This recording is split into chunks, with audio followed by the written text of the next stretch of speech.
warahmatullahi wabarakatuh. Alhamdulillah hamdan katsiran wa syukran lillah. Salatan wa salaman ala nabiyyina Muhammadin Rasulillah wa ala alihi wa man tabi'a hudahu wa mawala. La haula wa la quwwata illa billah. Hasbunallahu wa ni'mal wakil, ni'mal maula wa ni'mal nasir. Allahumma inni qad istawda'tuka ilma ma 'allamtanihi farduhu ilayya 'inda hajati wa la tansani ya rabbal alamin. Amma ba'd.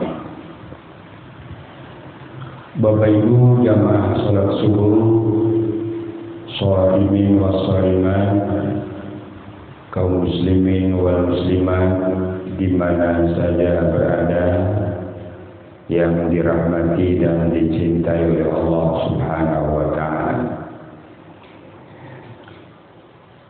Alhamdulillah,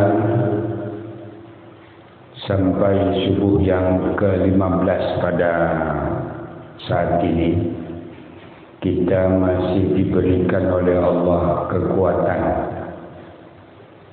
kekuatan fisik, kekuatan semangat kita untuk beribadah, kekuatan kita melawan hawa nafsu kita, kekuatan kita untuk bertaqarrub kepada Allah Subhanahu wa taala.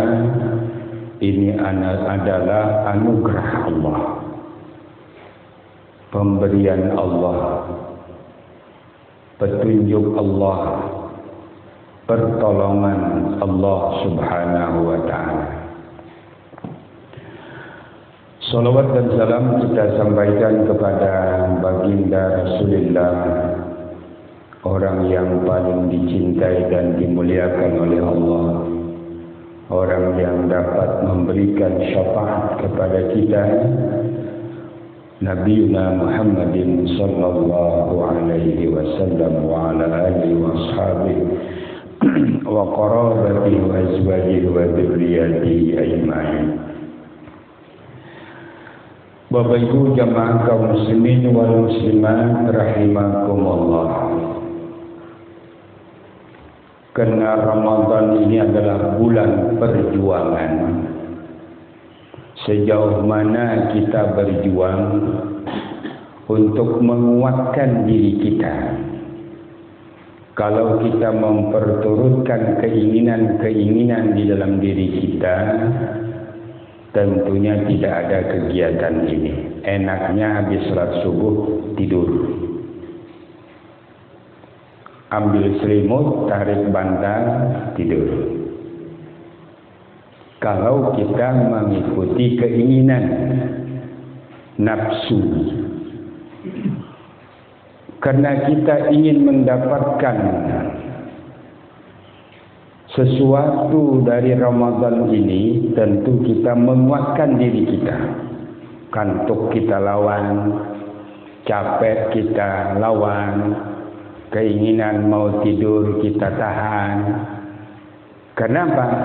Ingin mendapatkan sesuatu, di mana sesuatu ini tidak langsung dilihatkan oleh Allah. Nanti kita akan melihat sesuatu yang Allah janjikan ini pasti akan dilihat, diterima balasannya dari Allah Subhanahu wa taala. Oleh karena itu diperlukan namanya rohul jihad. Ya, roh perjuangan kita.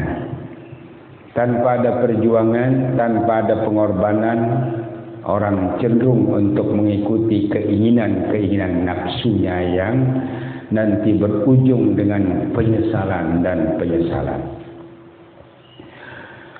Bapak Ibu jamaah kaum muslimin wal muslimat yang dirahmati oleh Allah Subhanahu wa taala. Biasanya kalau sudah pertengahan sampai akhir itu banyak semangat yang sudah kendor. Ya, biasanya sudah mulai kendor. Kendor atau tidaknya ini tergantung dengan kesungguhan kita. Apalagi di penghujung Ramadan seperti ini nanti Allah siapkan Lailatul Qadri khairum min alfi syahr. Ada satu malam yang bernilai 1000 bulan. Nah, kita disuruh berjaga-jaga. Bukan berjaga-jaga seperti satpam, nunggui, mengamankan sesuatu, tidak. Tetapi berjaga-jaga untuk mengisi yang dijanjikan oleh Allah itu untuk kita dapatkan. Ternyata keinginan kita untuk berbuat baik dalam hidup ini banyak penghalangnya. Banyak penghalangnya. Karena memang setiap tujuan untuk menuju redanya Allah, kewajiban yang Allah berikan kepada kita itu diiringi dengan halang rintang. Halang rintang. Karena kita memang dihadapkan dengan nafsu. Kalau malaikat berbuat kebaikan mulus, tidak ada halang rintangnya, memang benar. Sehingga tidak ada malaikat yang melakukan kesalahan. Ya, wa yaf'aluna ma yu'marun. Dia melakukan apa saja yang diperintahkan oleh Allah, tidak pernah membantah. Dan dia tidak pernah berbuat salah.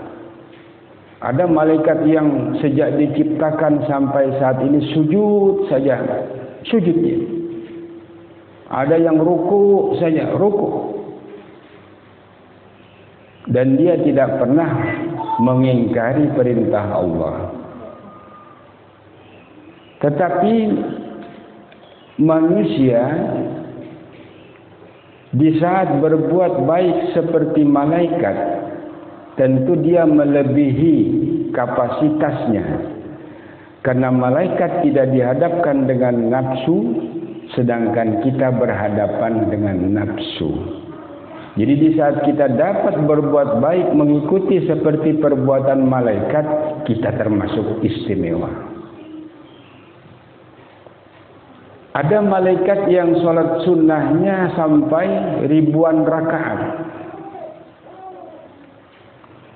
Lalu dihubungkan dengan kita yang sholat sunnah 2 rakaat, di sisi Allah masih mahal harganya kita punya. Yang 2 rakaat dengan ribuan rakaat. Padahal jumlahnya jauh selisihnya.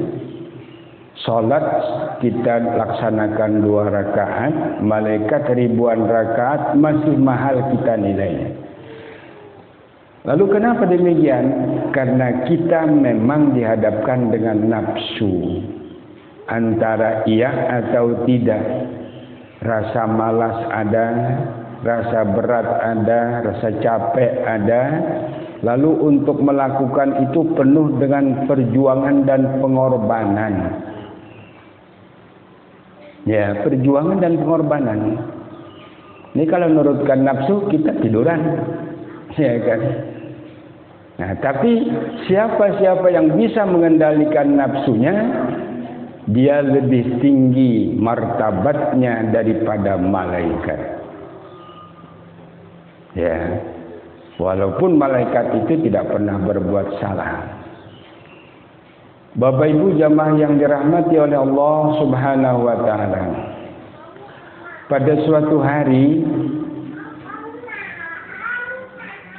Nabi Musa bertanya kepada iblis. Ya. Pertanyaan Nabi Musa kepada iblis, wahai iblis,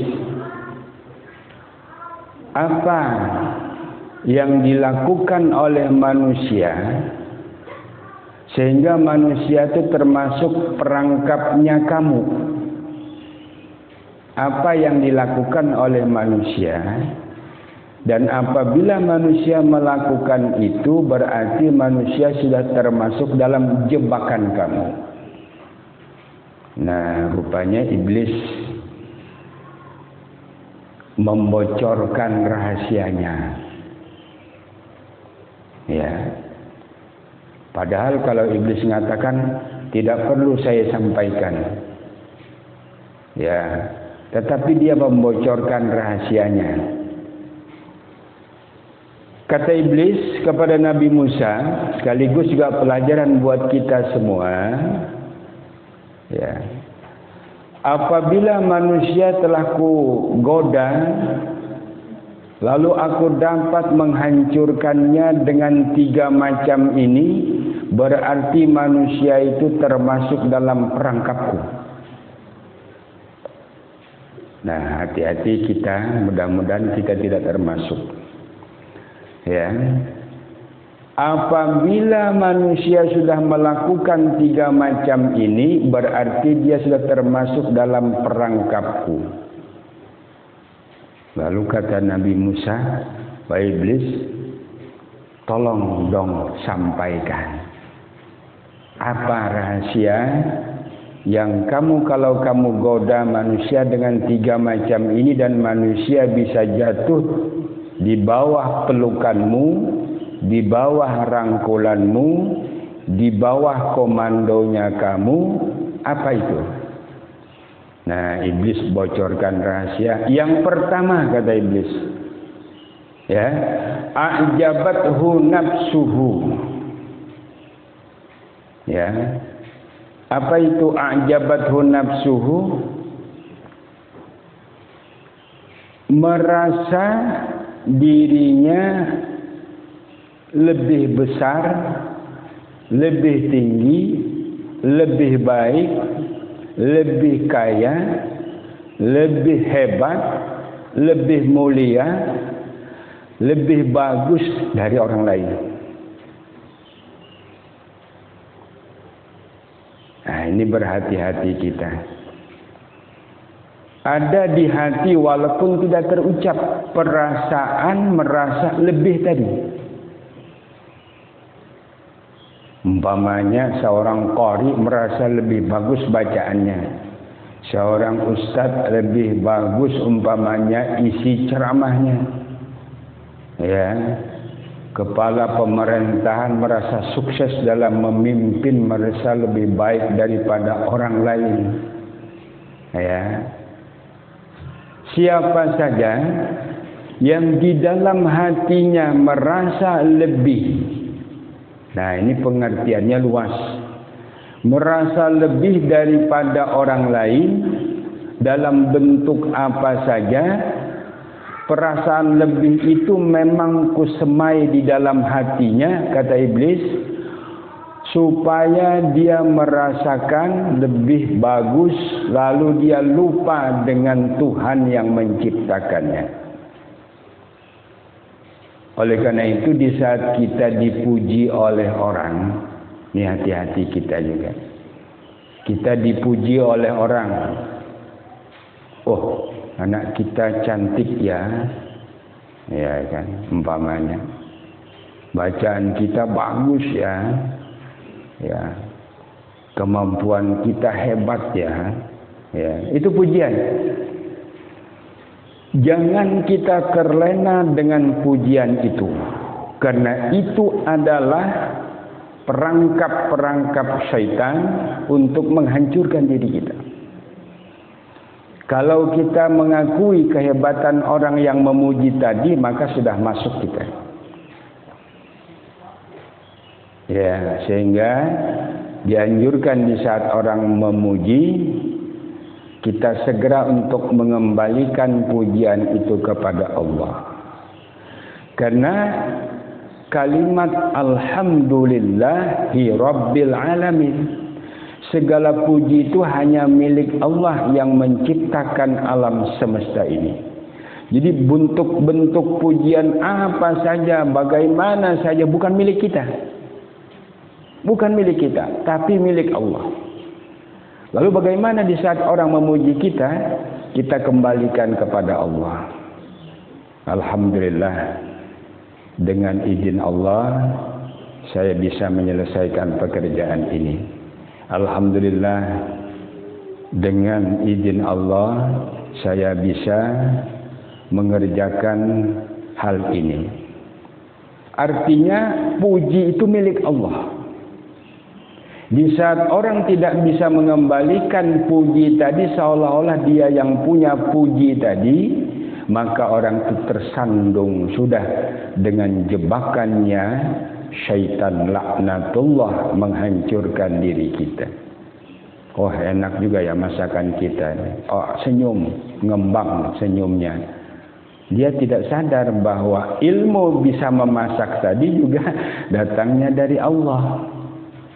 Kita bisa dapat ilmu apa saja, kebiasaan apa saja, keterampilan apa saja, kemampuan apa saja, itu adalah datangnya dari Allah. Nah, makanya kita dianjurkan untuk sering-sering mengucap hauqalah. La haula wa la quwata illa billahil aliyil azim. Tidak ada yang kuat, tidak ada yang kuasa kecuali hanya Allah.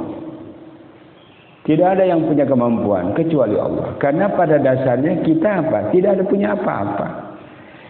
Kita paham, yang memberi paham Allah. Kita bisa bergerak, yang bisa memberikan kekuatan adalah Allah. Kita bisa bicara, yang bisa ngasih bicara itu Allah. Ada orang bisu yang tidak dikasih oleh Allah kemampuan berbicara. Kita bisa memahami itu, ini dan pelajaran dan lain sebagainya karena ilmu datangnya dari Allah.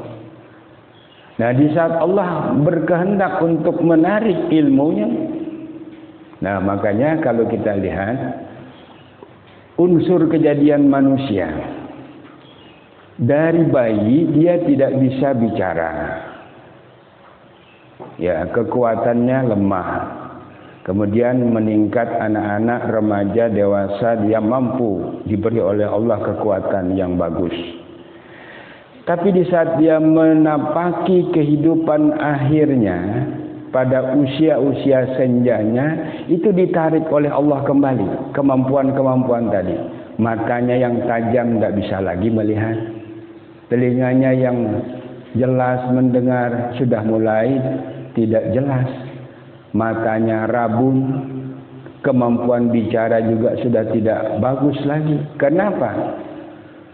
Kata Allah, wa man nu'ammirhu nunakkishu fil khalqi afala yaqilun. Apabila orang itu kupanjangkan usianya, ya kan, maka akan aku kurangi bentuk kejadiannya. Tidak ada orang semakin tua semakin cantik. Tidak ada orang semakin tua semakin kuat. Tidak ada orang semakin tua semakin gagah. Tidak ada. Pasti sudah dikurangi. Rambutnya hitam dulu, jadi sudah berwarna putih. Dulu jalannya cuma 2 kaki ditambahi 1, jadi tongkat tambah 1, jadi 3. Ya makanya kata orang Banjar gitu ya, kalau sudah usia lanjut, makanan tuh pasti nasinya nasi bubur. Nasinya nasi bubur. Ya kenapa? Matanya sudah mulai kabur, huban sudah berhambur, urat-urat sudah mulai kendur, jalan terundur-undur, tidak lama lagi insya Allah masuk ke liang kubur. Betul itu. Bapak Ibu jamaah yang dirahmati oleh Allah Subhanahu wa ta'ala. Jadi kita menyadari dulu dalam hidup ini bahwa setiap kehidupan itu pasti akan berakhir. Oleh karena itu kita waspada dan menjaga.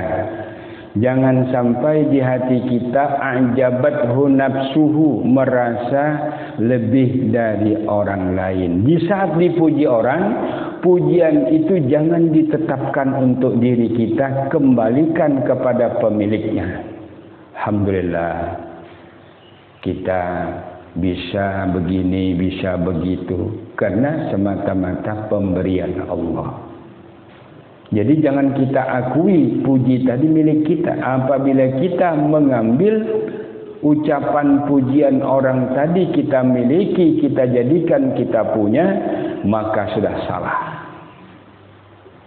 Nah, jadi ini yang merusak manusia, yang kadang-kadang orang jadi sombong, jadi takabur, ya, jadi merasa hebat, merasa tidak ada bandingannya. Sebenarnya sudah dicontohkan zaman dahulu. Siapa itu? Fir'aun, seorang yang mengatakan dirinya Tuhan. Ana rabbukumul a'la, kata Fir'aun. Aku itu adalah Tuhanmu yang paling tinggi. Kamu wajib menyembah aku, mematuhi aku. Dia tidak sadar bahwa dirinya manusia yang diciptakan oleh Allah, tapi dia ingin menjadi Tuhan. Sehingga pada waktu ditenggelamkan oleh Allah di Laut Merah, ya, karena dia mengejar Musa, ya, Nabi Musa diselamatkan oleh Allah, Fir'aun tenggelam di Laut Merah, baru dia ngomong apa? Meralat ucapannya tadi. Ucapannya apa? Amantu bi Rabbi Musa wa Harun. Kalau begini keadaannya, saya percaya, beriman kepada Tuhannya Musa dan Harun, yaitu Allah. Kata Allah, terlambat. Kamu waktu gagah ngakui Tuhan, sudah kuuji mau ditenggelamkan di Laut Merah, kamu baru ngakui aku sebagai Tuhanmu. Keliru, salah. Nah, ini siapa? Qarun, Fir'aun. Ada orang yang dijadikan oleh Allah memiliki kelebihan dalam bentuk harta benda yang banyak. Siapa? Qarun. Ya, Qarun mengatakan bahwa dirinya itu mendapatkan sesuatu itu dari hasil tetesan keringatnya, ya, sehingga dia mendapatkan rezeki yang banyak. Sehingga pada waktu Allah bukakan bumi, ya kan, ada gempa lokal, fakashafnahu wa bidarihil ardh. Allah bukakan bumi, merekah, gempa terjadi, seluruh harta kekayaan Qarun dan Qarun pengikutnya masuk dalam perut bumi. Sekejap lenyap, hilang sirna. Mana Qarun yang hartanya banyak, habis ditelan bumi. Contoh yang diberikan oleh Allah dalam kehidupan ini sudah disebutkan di dalam ayat Allah Al-Quran. Tinggal kita memahami, kemudian menghayati, lalu mengamalkan ayat-ayat Allah. Artinya bukan dongeng, tapi fakta dan kenyataan, menjadikan renungan dalam kehidupan kita. A'jabathu nafsuhu, apabila ada rasa hebat, cepat kita berlindung kepada Allah. Rabbi a'udzubika min hamadatis syayatin wa a'udzubika rabbi ayyahdurun. Ya, Tuhan, aku berlindung kepadamu dari kehadiran syaitan yang senantiasa ingin menghancurkan aku, menggoda aku. Artinya, orang memuji kita, kita berhati-hati, jangan kita terlena dengan pujian, karena pujian itu akan menghancurkan diri kita. Ini catatan pertama, artinya kewaspadaan kita melalui Ramadan. Jangan sampai kita mengaku hebat atau meyakini bahwa kita lebih dari orang. Apapun, kita berusaha semakin merunduk, semakin tawadhu. Ya, Nabi itu dikatakan syadidut tawadhu. Padahal orang hebat, orang yang dimuliakan, terhindar dari dosa, dijanjikan masuk surga, pahlawan dalam medan perang, sukses dalam menyebarkan Islam selama 23 tahun. Dahulunya zamannya zaman jahiliyah menjadi zaman yang beriman dan bertakwa lantaran Rasulullah hadir ke muka bumi ini. Tapi apakah beliau mengaku itu adalah perjuangan saya? Tidak. Beliau tawadhu, merasa rendah, tidak memiliki apa-apa.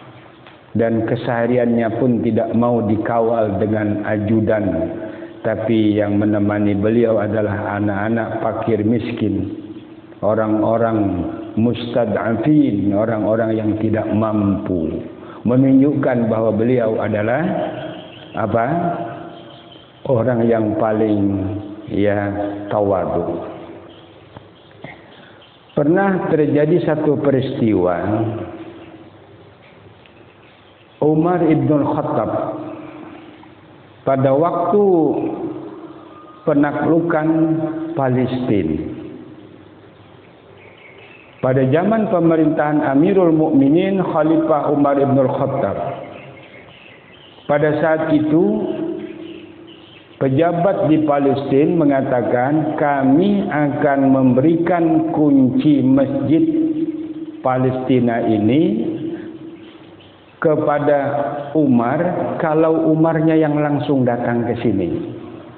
Nah, lalu Umar mendengar berita itu, berangkatlah dengan pengawalnya atau pembantunya. Sebelum berangkat, karena perjalanan jauh dari Mekah menuju ke Palestina, naiknya naik kuda saja, Umar bersepakat kepada pembantunya, wahai pembantuku, kita hitung jam. Nanti 1 jam saya naik, kamu yang menuntun kuda ini, ya kan? 1 jam kemudian kamu yang naik, saya yang nuntun. Tidak bisa, kata pembantunya. Masa saya sebagai pembantu naik di atas punggung kuda, tuan yang menarik kuda ini, tidak layak, tidak pantas. Kata Sayyidina Umar, tidak. Kita di sisi Allah nih, status kita sama, tidak ada yang lebih. Ya, tidak ada yang lebih. Kata budaknya atau pembantunya, tidak bisa tuan, malu saya, nanti apa kata orang. Masa Amirul Mukminin menarik kuda, saya di atas punggung kuda, tidak layak, tidak pantas, tidak cocok. Tidak, kata Sayyidina Umar. Akhirnya karena memang begitu pernyataan dan kesepakatannya, berangkatlah dari Mekah menuju Palestina. 1 jam Umar nuntun. 1 jam kemudian pembantu yang nuntun, Umar yang naik ke atas punggung kuda. Sudah mendekati kota Palestina pada saat itu, ada timbul kegalauan pemikiran dari pihak si pembantu ini. Malu saya nanti, karena yang datang nanti, yang menyambut itu para pejabat, para tokoh negara. Nanti tuan yang menarik kuda, saya di atas punggung kuda, apa tidak dimaki-maki orang nanti, kata ajudannya atau pembantunya. Kata Umar, tidak. Umar berpakaian sederhana. Dalam sejarah, di jubahnya itu terdapat 12 tambalan bajunya. Ya, bayangkan. Artinya sudah datang bergantian menuntun kuda dengan pembantunya, datang berpakaian sangat sederhana, bahkan 12 tambalan di jubahnya, yang menyambut pejabat-pejabat negara. Pas pada waktu sudah di pintu gerbang kota Palestina pada saat itu, lalu kebetulan giliran Umar yang menarik kuda tadi, yang ada di punggung kuda tadi pembantunya. Orang lihat dari kejauhan, wah, masa Umar ini menarik kuda sementara pembantunya di atas punggung kuda. Dilihat lagi pakaiannya tambalan, 12 tambalan di jubahnya. Lalu di hati orang-orang, para pejabat yang ada di kota Palestina menunggu kedatangan Umar, seorang Amirul Mukminin, presiden, anggaplah Jokowi zaman sekarang itu yang namanya presiden. pasti dianggap orang hebat. Pakaiannya, kendaraannya mewah. Ya kan? Lalu pemegang kunci Masjid Palestina tadi melihat keadaan Umar yang menurut pandangan umum sudah jauh karena saking tawaduknya. Akhirnya tanpa syarat kunci Masjid Palestina tadi langsung diserahkan oleh pimpinan masjid tadi kepada Sayyidina Umar. Lalu alasan Syekh tadi kepada Sayyidina Umar, seandainya Umar tadi datang dengan menunggang kuda, lalu yang memegang talinya tadi adalah pembantunya, atau Umar datang dengan berpakaian mewah, niscaya kunci Masjid Palestina ini tidak akan aku serahkan kepada Umar. Nah, jadi hikmahnya ada. Kenapa? Dibaca oleh Syekh tadi. Ini orang begitu tawaduknya, tidak membedakan antara dirinya sebagai seorang presiden dengan pembantunya. Karena di sisi Allah yang membedakan kita hanyalah nilai ketakwaan kita. Yang kedua, Umar dengan berpakaian tambalan tadi datang ke mana? Ke Palestina yang menyambut semua berpakaian pejabat mewah. Lalu Syekh tadi mengatakan, aku menghormati Umar bukan karena kehebatan pakaiannya, tetapi karena nilai ketakwaannya. Umar berpakaian sederhana ini artinya dia datang bukan karena kehebatan pakaiannya, sehingga dia datang ke Palestina untuk menemui para pejabat-pejabat di sana, tetapi dia datang karena ketawaduannya kepada Allah Subhanahu wa taala. Jadi ini pelajaran besar buat kita. Kalau orang mulia karena pakaiannya, sebentar saja di saat pakaian itu tidak dipakai lagi untuk pejabat, maka tidak adalah kemuliaan bagi diri. Jadi jangan kita mulia karena sesuatu, tapi kita mulia, minta dimuliakan karena yang maha mulia, yaitu Allah. Makanya Ibnul Qayyim mengatakan, jangan kamu bersandar kepada manusia, kamu pasti akan hina. Tapi hendaklah kamu bersandar kepada Allah yang maha mulia, selamanya kamu tidak akan pernah hina. Ini catatan yang pertama. Yang kedua, Iblis memberikan bocoran kepada Nabi Musa. Orang yang menjadi perangkapku itu adalah yang kedua, wa aktsaru amalihi. Dia orang merasa banyak amalnya. Di hatinya itu sudah menghitung-hitung dia. Sekian tahun saya sholat, sekian tahun saya ibadah puasa, sekian tahun saya sudah berzakat, berimpak, bersedekah, berkorban, membantu orang. Dia menghitung-hitung.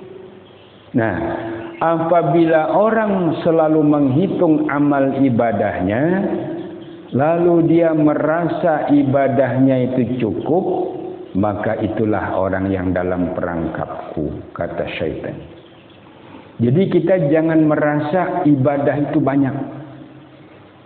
Dan sebenarnya memang belum banyak ibadah kita ini. Kalaulah kita dijemput oleh Allah, kita pasti mengatakan belum siap. Kenapa? Kita yakin amal ibadah kita terlalu sedikit. Terlalu sedikit. Padahal kematian kita sudah di ambang pintu. Lalu kita santai menggunakan amal kita. Orang yang merasa banyak amal ibadahnya, atau sudah merasa banyak sedekahnya, atau merasa banyak kebaikannya, itulah orang yang akan mendapatkan nanti bencana di sisi Allah Subhanahu wa taala. Jadi janganlah kita merasa banyak beramal dan beribadah, tapi Yakinlah kita di dalam hati bahwa amal ibadah itu terlalu sedikit. Dan yang sedikit itu pun belum tentu diterima oleh Allah. Belum tentu diterima oleh Allah. Lalu jika dibandingkan dengan kesalahan dosa kita, tidak imbang masih banyak kita harus mencari untuk menutupi, untuk menimbang antara kebaikan dan keburukan kita. Jadi kita bersyukur kepada Allah di saat kita selalu beribadah, dan jangan merasa banyak dalam ibadah kita, merasa kurang. Karena kita kurang, maka kita perlu menambah. Apabila orang wa aktsaru amalihi, merasa banyak amal ibadahnya, orang itu sudah termasuk dalam perangkap syaitan. Ya, sama umpamanya seorang murid merasa sudah pintar, tidak mau lagi dia belajar, merasa pintar sudah. Ya. Jadi kita tuh merasa kurang dalam amal, dalam ibadah, sehingga termotivasi untuk menambah dan menambah. Nah, kemudian yang ketiga yang paling berat juga ini, yang juga merupakan perangkap syaitan kepada manusia, wa nasiya dzunubahu. Apabila orang suka melupakan dosanya, itu juga perangkap syaitan. Dia tidak ingat dengan dosanya. Waktu mudanya bagaimana? Ya kan? Ibadahnya bagaimana? Salatnya bagaimana? Ya, banyak mana perbuatan baiknya dan buruknya. Tidak diingatnya, tidak dikenangnya. Lalu hari demi hari itu santai. Tidak mau memanfaatkan waktu untuk ibadah, untuk melakukan kebaikan, untuk menuntut ilmu. Kenapa? Merasa dosanya itu tidak ada. Padahal dosanya itu banyak. Dosa kita ini banyak. Kalaulah Allah tampakkan kepada diri kita, mungkin kita sangat rajin beribadah. Kenapa? Tekor kita. Dosa umpamanya 100, amal cuma 30, 70 harus mencarikan nutupi. Umur tinggal beberapa bulan. Kesempatan beribadah hanya sedikit. Tidak cukup untuk menambal, untuk menutupi dosa-dosa kita yang begitu banyak. Oleh karena itu, kita belajar bersama-sama kepada seluruh kaum muslimin wal muslimat. Kita tanamkan di dalam hati kita itu, kita itu orang yang banyak dosa. Bagus. Ya, kita merasa berdosa, merasa banyak berdosa. Karena kita merasa banyak berdosa, mau nambah dosa tuh mikir-mikir. Dosa yang dulu aja sudah numpuk, tambah lagi hari ini. Besok nambah lagi, minggu depan nambah lagi. Lalu kita kebingungan melihat segudang dosa kita. Jadi dalam hidup ini jangan mengabaikan dosa. Enggak apa-apa, kecil aja itu, dosa kecil. Jangan dianggap kecil. Siapa bilang kecil? Yang kecil-kecil itu kalau kita lanjutkan, kita teruskan, kita jadikan rutinitas jadi besar. Tidak ada dosa yang besar di sisi Allah. Tidak ada dosa yang kecil juga di sisi Allah. Apa maksudnya? Maksudnya, tidak ada dosa yang besar di sisi Allah. Kalau kita itu selalu beristighfar, dosa kita yang besar tadi pun jadi kecil karena diampuni oleh Allah. Dan kita jangan menganggap itu dosa kecil. Karena kita sudah menganggap kecil, suka melakukan. Hari ini juga dilakukan, besok dilakukan. Karena yang kecil-kecil kita anggap kecil, lalu kita rutin melakukan dosa itu, yang besar pun kita lakukan. Karena apa? Yang kecil sudah kita amalkan. Nah, jadi kita berusaha jangan mendekat kepada dosa. Ya, jangan mendekat kepada dosa, hindari dosa. Ya, lalu definisi dosa itu apa? Kalau ditanya oleh seseorang, Pak, Bu, dosa itu apa? Kan saya tidak pernah lihat, tidak ada berbukti. Definisi dosa itu adalah suatu perbuatan atau perbuatan seseorang yang apabila dia lakukan dan diketahui oleh orang, dia malu karenanya. Itu dosa. Kita melakukan satu pekerjaan, kalau diketahui oleh orang pekerjaan itu kita malu, berarti dosa. Dosa. Umpamanya ada mendapat duit dompet di tengah jalan. Ini kan kita yakin nih bahwa duit ini bukan duit kita, pasti ada pemiliknya. Kita carilah pemiliknya, kita informasikan, ini siapa yang punya dompet ini? Tidak tahu. Dalam hukum fikih, apabila sampai 1 tahun kita umumkan duit itu, ya kan, tidak ada pemiliknya, nah boleh kita serahkan kepada siapa? Pengurus masjid, atau diwakafkan ke pesantren yang kita niatkan untuk si pemilik duit tadi. Tapi kalau dalam bentuk makanan, umpamanya roti, kita temukan, kita umumkan, ini roti siapa? Roti siapa? Tidak ada yang mengakunya, tidak ada yang merasa memilikinya. Lalu kita ambil, kita makan, tapi kita berniat, kalau ada pemiliknya akan saya bayari. Atau kita hargai seharga yang normal. Umpamanya roti itu senilai 150.000. Ya kan, karena kalau kita nunggu 1 tahun, rotinya sudah rusak, hancur, atau tidak akan baik lagi. Lalu roti tadi kita hargai, kita beli, kita makan. Kalau ada pemiliknya, kemarin saya nemukan roti. Oh, roti saya, Pak. Seharga berapa?